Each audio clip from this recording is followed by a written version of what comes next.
Sou brasileiro e vou cantar. Time Brasil, eu tô aqui para te apoiar. Vai ser na raça, no coração, de ouro em ouro conquistando o Japão. Olê, olê, olê, olê. Olê, olê, olê, olê, olê, olê.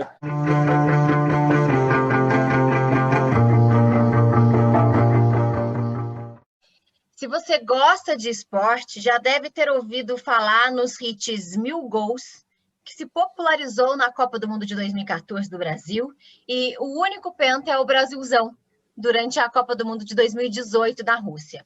Essas músicas surgiram com o movimento verde-amarelo, que foi criado para revolucionar a forma como o Brasil torce e incentiva os atletas. Desde a sua criação, o movimento já esteve presente em 3 Copas do Mundo, além de edições de Copa América, Olimpíadas, Copa das Confederações e outros eventos dos atletas e seleções do Brasil. Nas Olimpíadas de Tóquio, o movimento será um dos padrinhos do time Brasil. Nós vamos receber hoje um dos fundadores do movimento, diretamente de Guaratinguetá. A gente se conhece desde quando eu era um bebê, mas não posso falar a data, senão a gente revela a idade. Luiz Carvalho, Luiz, seja muito bem-vindo, viu? Muito bacana receber você aqui às vésperas aí de um evento tão importante, né, de esporte. Obrigada, viu, por ter aceito o convite para conversar com a gente. Oi, Carol, é um prazer estar conversando com você, com o Vinícius, com o Samuel. Eu que agradeço o convite e sempre muito bom falar de esporte, sempre muito bom falar do movimento, ainda mais falando com uma guaratinguetaense, minha conterrânea. Ô, Luiz, queria começar já falando sobre isso que eu falei agora aqui na abertura, sobre ser o padrinho, né, do time Brasil. Que responsabilidade, por um lado, mas por outro, eu acho que é muito gratificante, né? Mais uma forma de reconhecer o trabalho de vocês, né? Como que vocês receberam esse convite?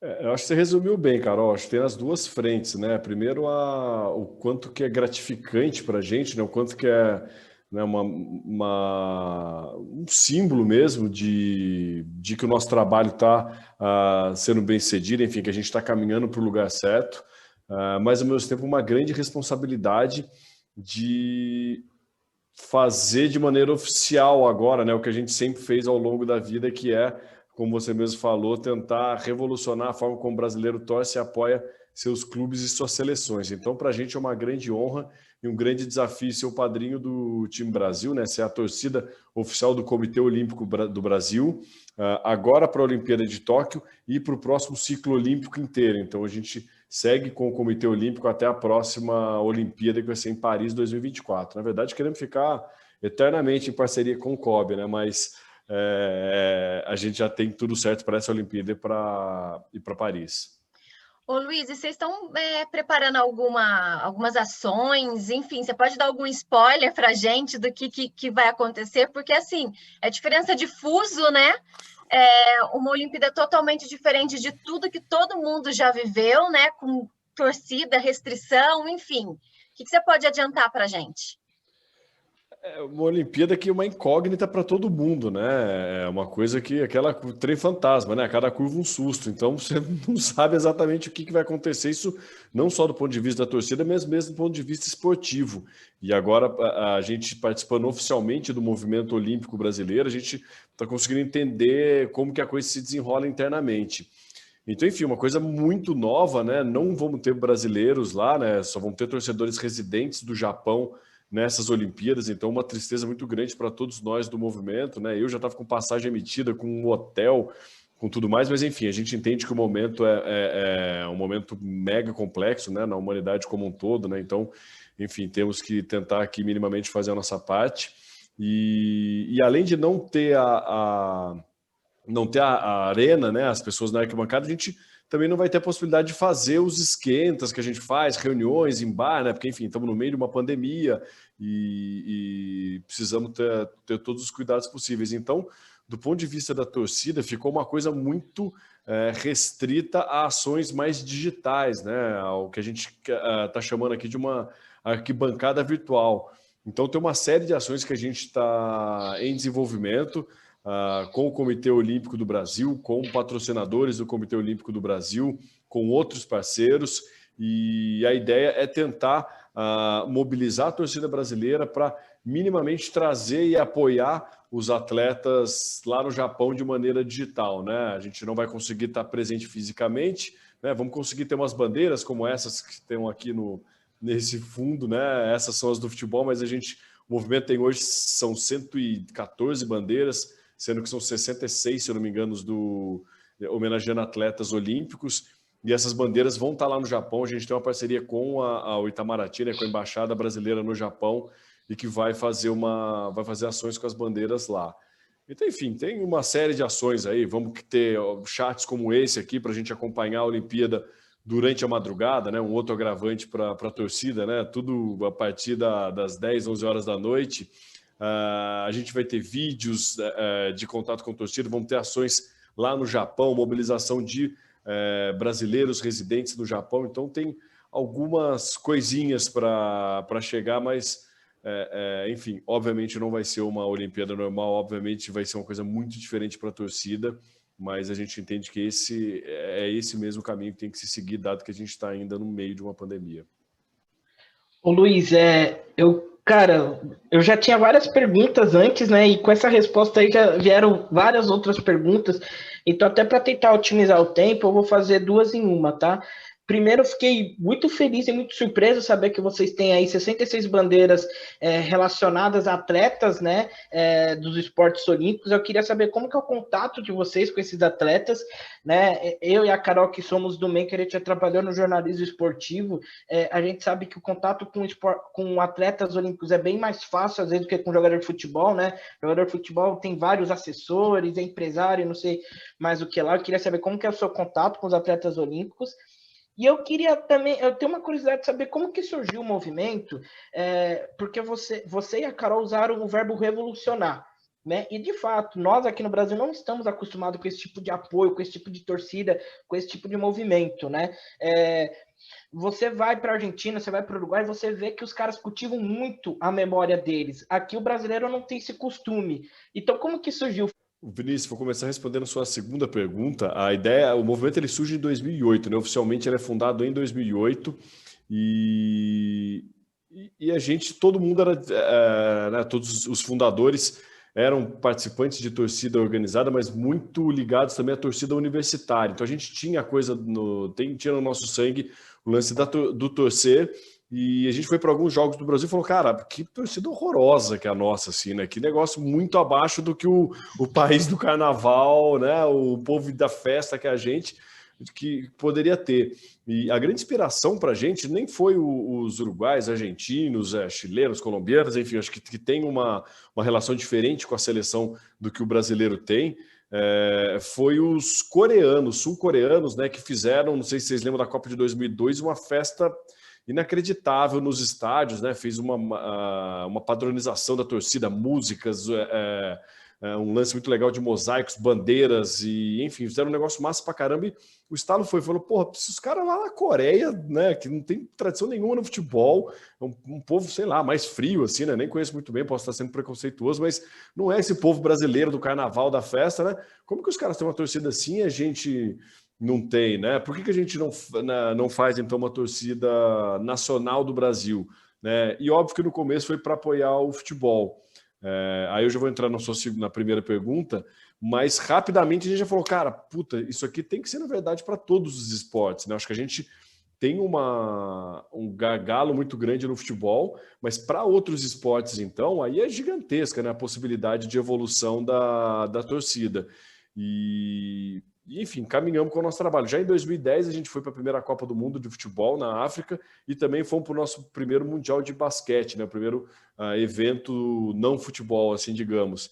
E de lá para cá, como a Carol falou, tivemos diversos eventos e um deles a Rio 2016, que para mim foi assim, um divisor de águas na minha paixão pelos esportes olímpicos. Foi uma coisa fantástica, fantástica. Eu gostei mais da Olimpíada 2016 do que da Copa 2014, uma coisa que para mim era meio inimaginável. Assim, eu sempre fui muito mais ligado ao futebol do que outros esportes.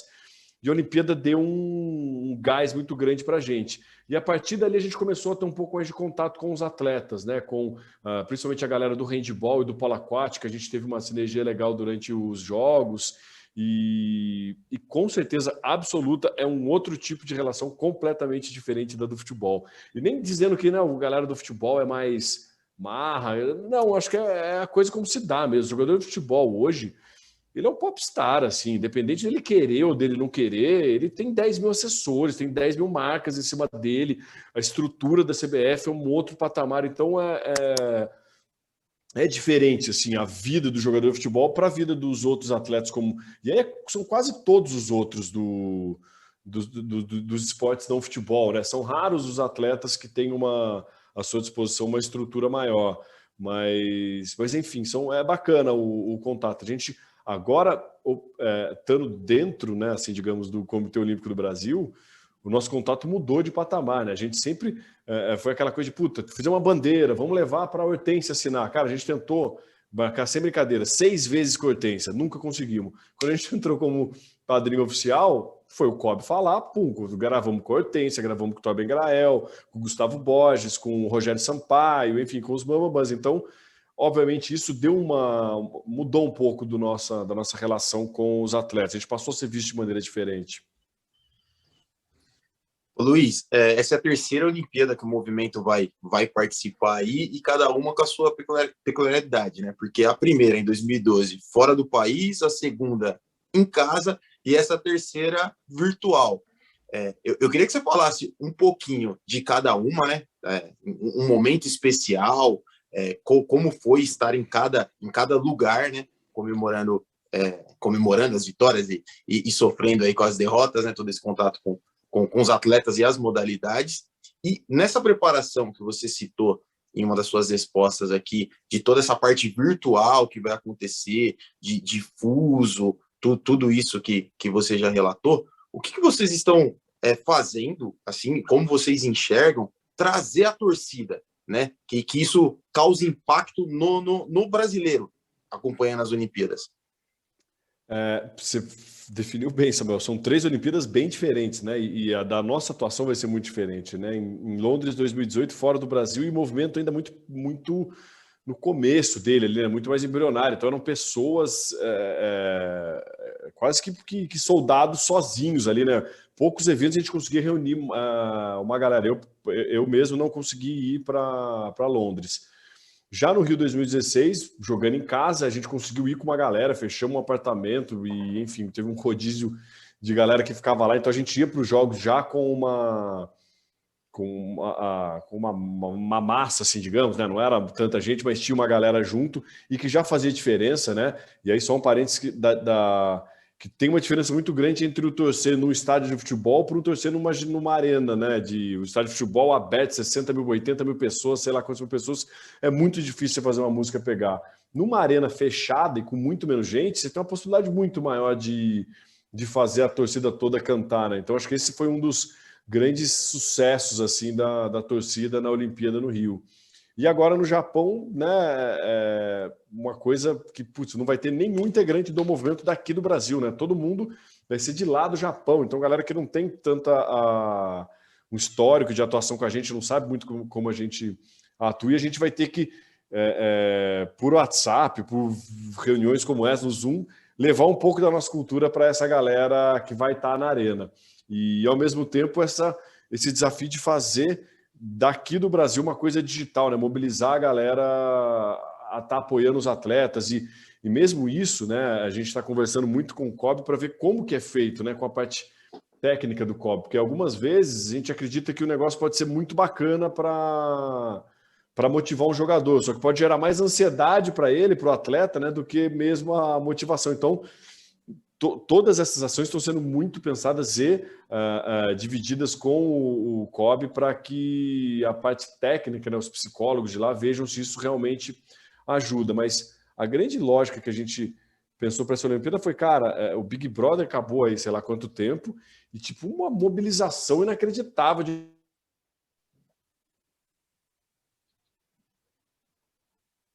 o giro de seguidor e muitos comentários e vambora, eu tô com você e não sei o que lá. A gente falou, cara, Se o brasileiro se mobilizou tanto para entrar no Big Brother e fazer, por que não a gente tentar mobilizar isso para apoiar os atletas, né, que estão há 4 anos treinando com uma dificuldade monstra, né, que todo mundo conhece as dificuldades que o esporte olímpico tem. Então, acho que é um pouco nessa linha assim, do que a gente quer fazer, tentar tirar esse engajamento do brasileiro na internet, pegando até um pouco do que foi feito no Big Brother. Ô, Luiz, algumas ações que vocês fizeram acabaram ganhando muita força, né? Tem aquele vídeo no metrô das pessoas cantando, que, enfim, acho que todo mundo recebeu esse vídeo no celular, né?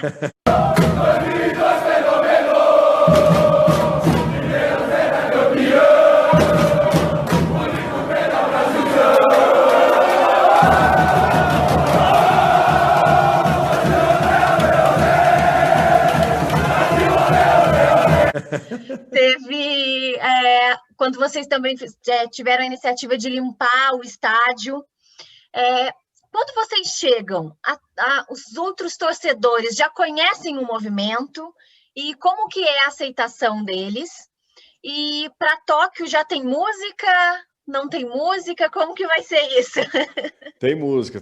Daqui a pouco eu já canto aqui, mas é quase que em primeira mão, assim. A gente não fez o lançamento oficial, o Kobe já divulgou ali no lançamento do uniforme, mas enfim, é quase em primeira mão aqui a música.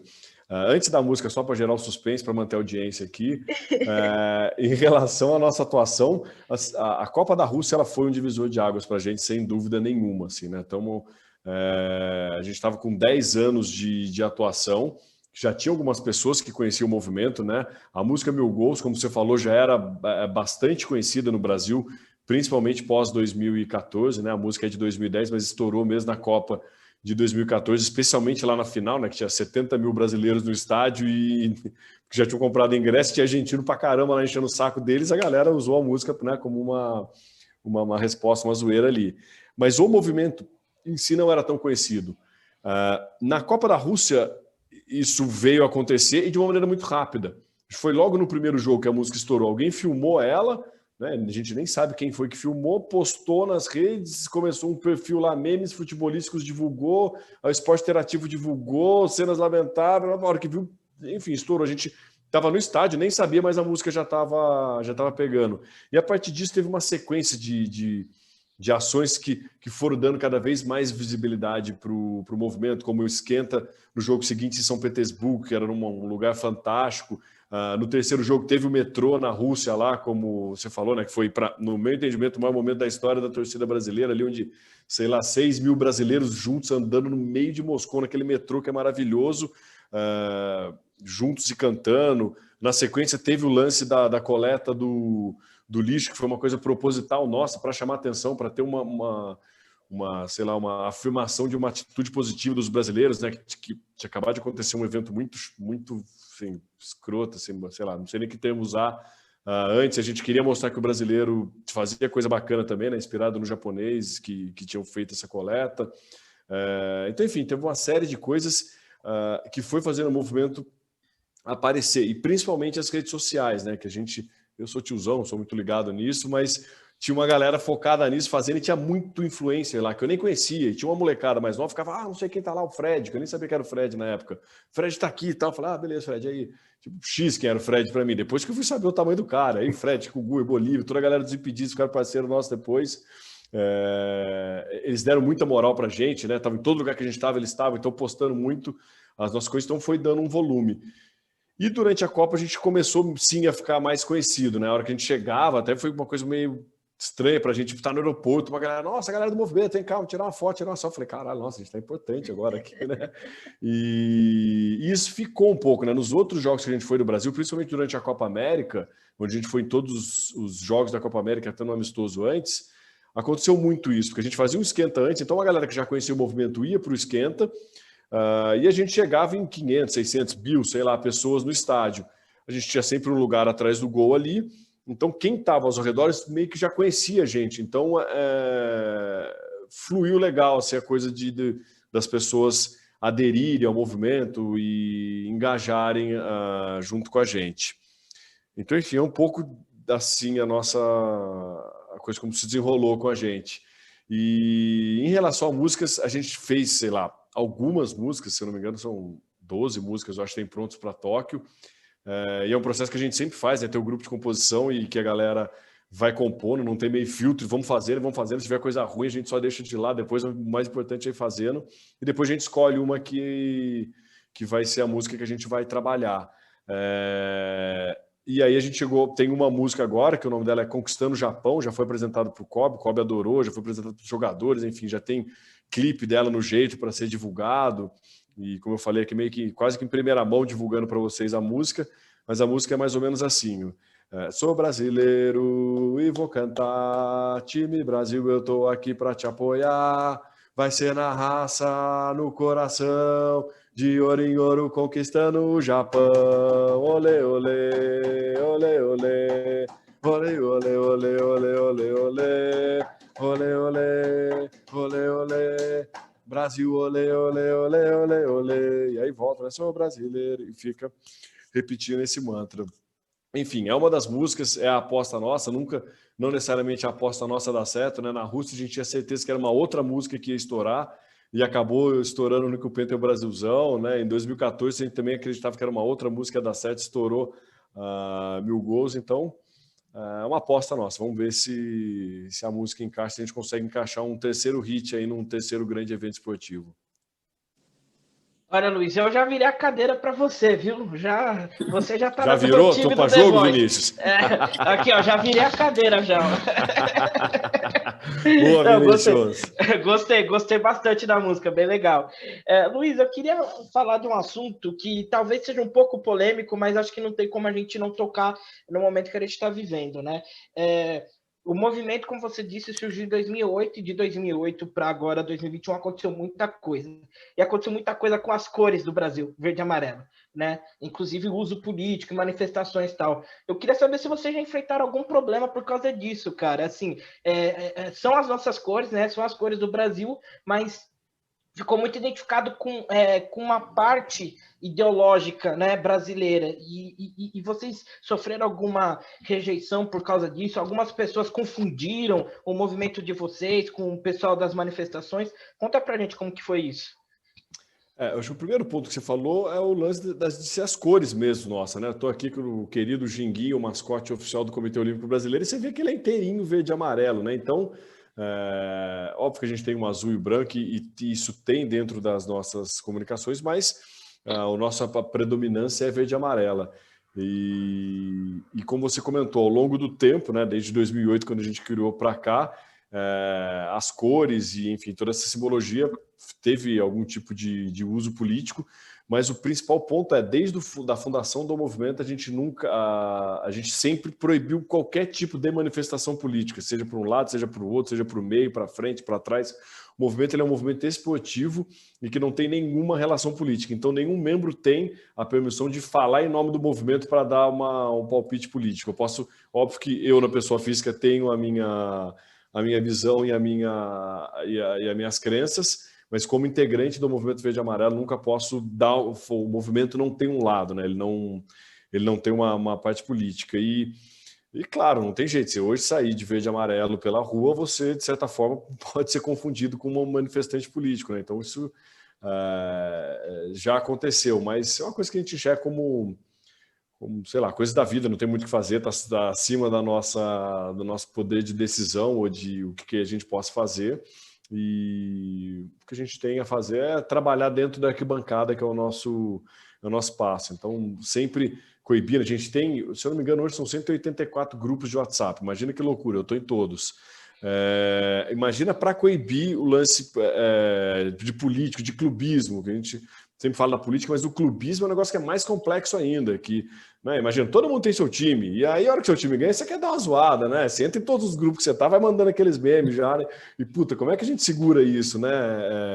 Mas mesma coisa também, a gente não tem qualquer tipo de posicionamento religioso, então são são sim, pontos que a gente procura deixar bem definido que dentro do movimento a gente não vai ter essa discussão. Óbvio que todo mundo tem sua visão política, óbvio que todo mundo tem sua visão, tem o seu clube, tem sua religião ou não, mas aqui no movimento o espaço é para discussão de torcida brasileira, de seleção e atletas brasileiros. Então é um pouco assim que a gente conduz tudo isso. Luiz, eu vou fazer um 3 e 1 agora. Como fazer parte... Vou até pegar a caneta para anotar. Como fazer parte do movimento, né? Fazer parte aí dos grupos de WhatsApp, aí, fazer parte de todos os eventos que o movimento participa. Falando das Olimpíadas, qual foi a melhor torcida ali? Qual a modalidade, o dia que ficou marcado ali de falar, puta, hoje foi sensacional e deu certo ou não para o nosso Brasil? E como foi o 7-1 da Copa do Mundo em 2014. Esse aí é só para fugir um pouco das Olimpíadas, porque é algo marcante, acho que para todo brasileiro. Sem dúvida nenhuma, né? Tá uma cicatriz para todo mundo, né? Primeiro, como participar do Movimento Verde e Amarelo? Entra no nosso site, movimentoverdeamarelo.com.br. Lá você já vai ver bem grande, seja um integrante, você preenche o cadastro e a gente depois vai entrar em contato com cada uma das pessoas que se cadastrar. Você que está na audiência aqui do programa, entra lá, se cadastra, movimentoverdeamarelo.com.br. Carol, Vinícius e Samuel já estão não convidados, mas intimados a participar do Movimento Verde e Amarelo. Eu vou mandar para você o link dos grupos. E aí, dentro do movimento, a gente tem algumas divisões, né? A grande divisão nossa é por embaixadas, né? Espalhadas regionalmente. Então, hoje são 114 embaixadas do Movimento Verde e Amarelo, em todos os estados do Brasil, em 14 países, em 4 continentes. Então, uma pessoa, por exemplo, ela se cadastra no site, ela é do Espírito Santo, a gente já encaminha ela para a embaixada do Espírito Santo. Cada embaixada tem um embaixador, que é a pessoa responsável por fazer esse contato com as pessoas novas, por organizar a atuação do movimento quando tiver jogos no estado, ou na cidade dele, ou fazer caravanas para acompanhar o Brasil em outros locais. Então, enfim, tem essa organização regional, que são as embaixadas, e a gente tem a organização por modalidades, que são os times MVA. Então a gente são 34 modalidades cobertas por times MVA. Tem um time MVA de basquete, polo aquático, esgrima, rugby, enfim, 34. Eu acho que quando fiz o movimento, participei do movimento, eu nem sabia que existiam 34 modalidades, mas tem assim de tudo. E agora com essa parceria com o COB, a coisa está muito, muito bacana. Você vendo atletas presentes, né? Tem um time MVA de hipismo.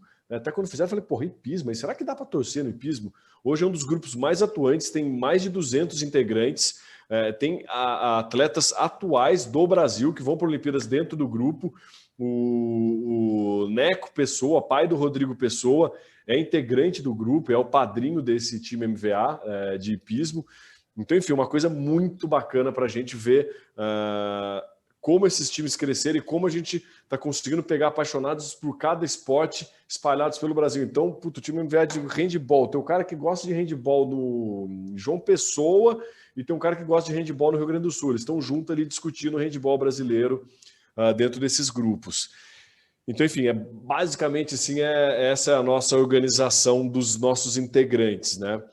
E aí você perguntou da Olimpíada, qual foi o jogo melhor, né?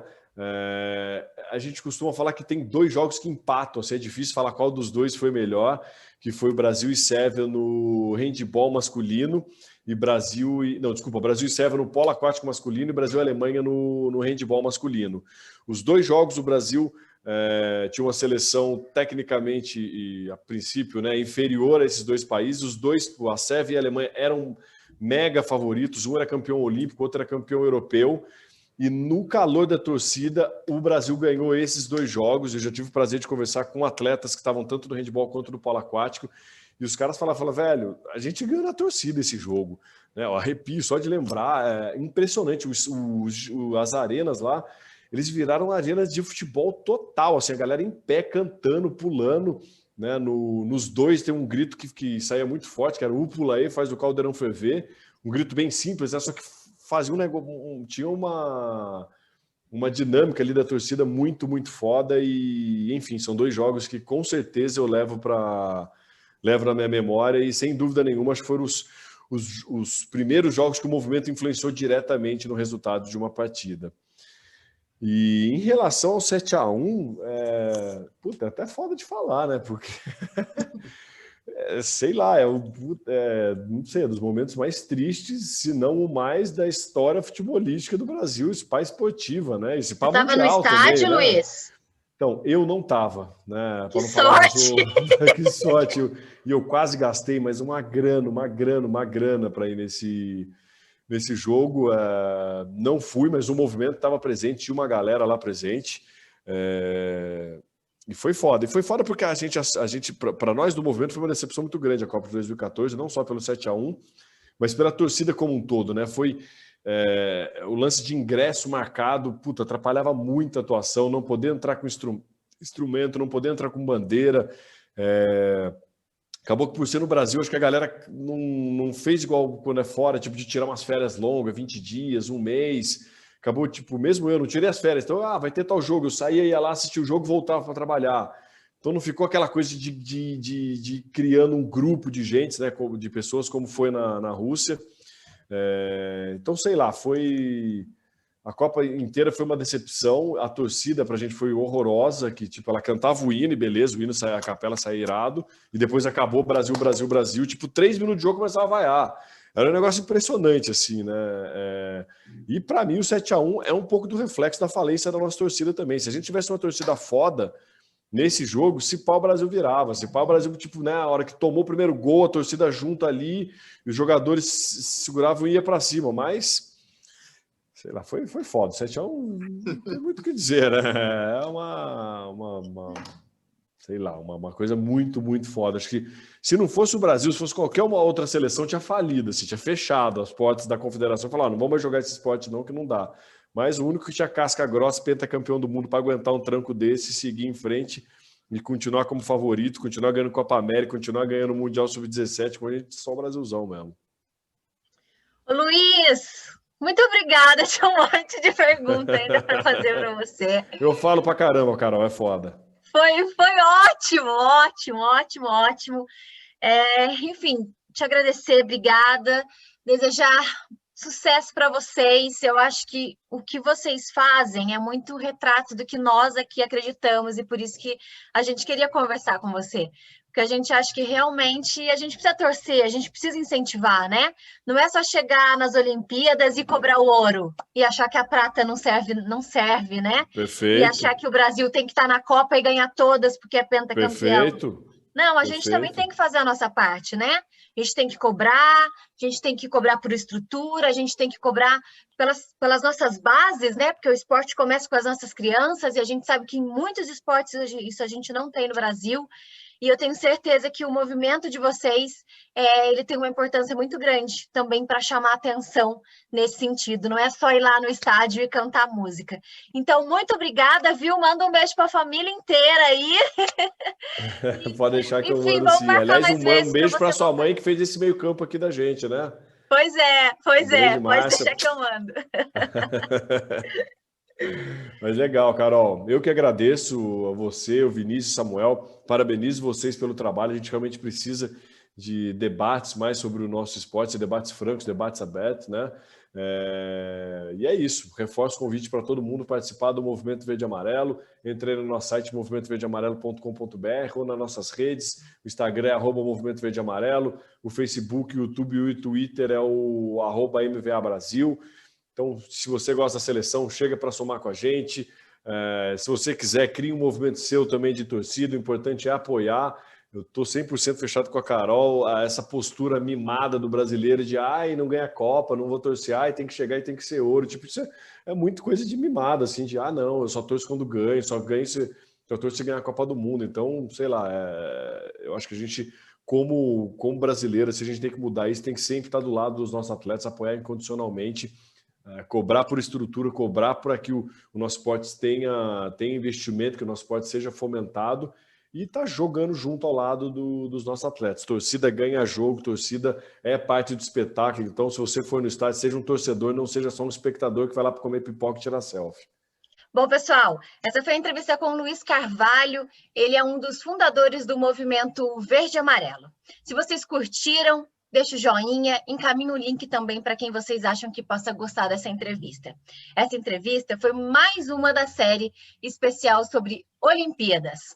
Vamos para Tóquio, hein? Samuel Nascimento, Vinícius Bacelar, até a próxima e vamos para o jogo. Vamos para o jogo.